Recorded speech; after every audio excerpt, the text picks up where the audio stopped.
Welcome, خوش آمدید۔ ہمارا آج کا ٹاپک ہے دی نہرو رپورٹ 1928۔ نہرو رپورٹ اس حوالے سے خاص طور پر اہمیت کی حامل ہے کہ یہ مسلمز اور ہندوز کی ایک جوائنٹ سٹرگل تھی اور ایک پہلی کوشش تھی انڈینز کی to frame a constitution for themselves, اور اس کا جو مین محرک تھا وہ 1927 میں مدراس سیشن تھا انڈین نیشنل کانگریس کا، جس میں ایک آل پارٹیز کمیٹی بنانے کا اعلان کیا جاتا ہے under the leadership of Pandit Motilal Nehru. Recommendations کے حوالے سے جو نہرو رپورٹ میں پیش کی گئیں اور جو یہ کمیٹی بنائی گئی، اس میں مسلم لیڈرز بھی تھے، ہندو لیڈرز بھی تھے، اور اکراس دی پولیٹیکل ڈیوائڈ تمام لوگ اس میں شامل تھے۔ لہٰذا یہ بہت اہم ہے اور ضروری ہے کہ ہم بغور جائزہ لیں کہ نہرو رپورٹ میں کیا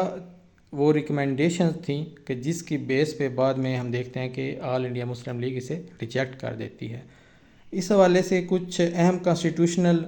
ڈیمانڈ سامنے آتی ہیں، جن میں ایک اہم چیز یہ ہے کہ جو سینٹر ہے، سینٹر میں جو سینٹرل گورنمنٹ ہے، اس کے جتنے بھی ڈپارٹمنٹس ہوں گے ان کا فل کنٹرول انڈینز کے پاس ہوگا، اور ان میں کوئی بھی ایسا سبجیکٹ نہیں، ایون فارن افیئرز یا اس طرح کے بھی جو سبجیکٹس ہیں وہ بھی نہیں چھوڑے گئے برٹشرز کے پاس، یعنی کہ مکمل کنٹرول ہوگا۔ گورنر جنرل اور پرائم منسٹر انہیں اپوائنٹ کرے گا کنگ، یعنی کہ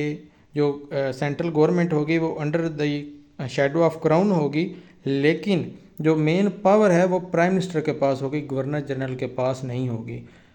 کیونکہ گورنر جنرل وہ 6 لوگوں پہ مشتمل 6 ممبر کیبنٹ کو اپوائنٹ تو کرے گا، لیکن وہ جو کیبنٹ ہے اور وہ جو اپوائنٹمنٹس ہوں گی وہ on the recommendation of the prime minister ہوں گی۔ یعنی کہ ہم اسے اس طرح سمجھ سکتے ہیں جس طرح ایک فیڈرل گورنمنٹ میں پریزیڈنٹ کی حیثیت ہوتی ہے، جس میں وہ ہیڈ آف دی اسٹیٹ تو ہوتا ہے لیکن جو ریئل پاور ہے وہ پرائم منسٹر کے پاس ہوتی ہے۔ اسی طرح کا ایک سسٹم متعارف کروایا گیا اور اس کی ڈیمانڈ ہوئی، اور سیم چیز ہوئی پروونسز میں، جہاں ریئل پاور چیف منسٹرز کے پاس ہوگی لیکن وہاں گورنرز بھی موجود ہوں گے۔ اسی طرح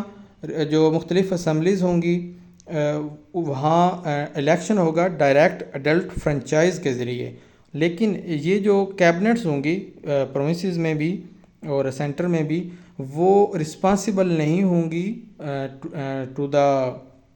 دیئر اپوائنٹنگ اتھارٹی، جو اپوائنٹنگ اتھارٹی ہے ان کی گورنر جنرل، اس کو وہ رسپانسیبل نہیں ہوں گی، بلکہ وہ اپنی جو رسپیکٹیو اسمبلیز ہوں گی ان کو وہ رسپانسیبلز ہوں گی، یعنی وہ لوگ جو ڈائریکٹلی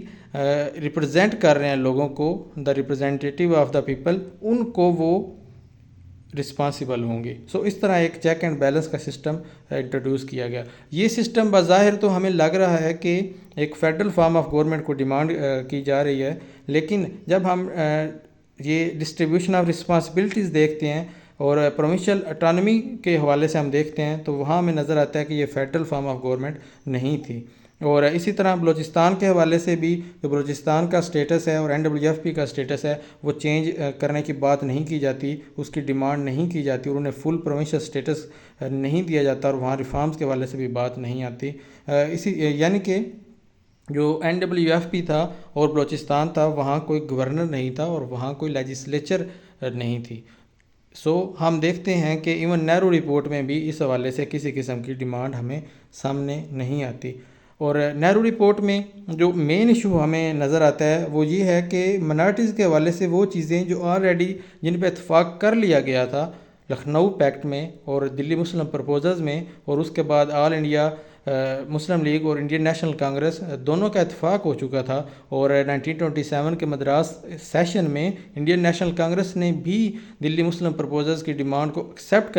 کر لیا تھا، وہ ہم دیکھتے ہیں کہ نہرو رپورٹ میں وہ چیزیں ہمیں نظر نہیں آتی۔ اسی وجہ سے جو 22 دسمبر 1928 میں آل پارٹیز کانفرنس ہوتی ہے، اس میں جناح صاحب کی وجہ سے جو مین رول تھا وہ جناح صاحب کا تھا، وہاں آل انڈیا مسلم لیگ نہرو رپورٹ کو ایکسیپٹ نہیں کرتی اور اسے ریجیکٹ کر دیتی ہے، اور اس طرح وہ جو ایک ہندو مسلم کوآپریشن کا، ایک ہندو مسلم یونٹی کا آغاز ہوا تھا 1911 سے، وہ یہاں آ کے 1928 میں ختم ہو جاتا ہے۔